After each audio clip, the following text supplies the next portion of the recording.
There's been conversations around the Afrobeat genre when this song Oleku transitioned into the UK. Yeah. At the time, I was active with a few other, pioneers of the industry in the UK. There's been conversations that I've seen you have on other podcasts where you mentioned how the S was added to the Afrobeat, which I'm really interested in because I've heard somebody else saying that he's the one that coined the term Afrobeats. First of all, let me give big credit to everybody that has played a part in this our culture, in this our vibe called Afrobeats that we've sold to the world, that we've sold to our people, first of all, and sold to the world, and has employed so many of us.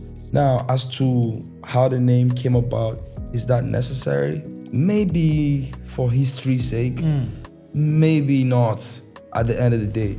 My version, what I was talking about on that podcast, and what I was trying to say was, when Oleku got playlisted on BBC One, they couldn't name it as Afrobeats because that was a fella genre. Yeah. So we added the S to it to put it on a different genre when we were playlisting it on BBC Radio back in the day.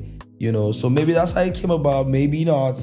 But I remember at the time that this song was playlisted on our radio station, there weren't too many African songs on that. No, there weren't. Radio station. And I know you worked very closely with DJ Abrantes at the time, I could only remember Lagbaja, Never Far Away, and Asha Bibanke on that radio station at the time. I don't know about any other ones, maybe there were.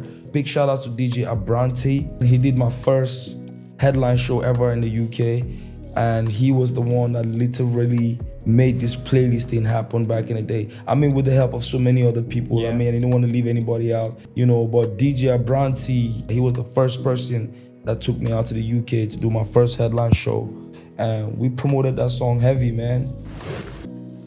Connected Minds Podcast.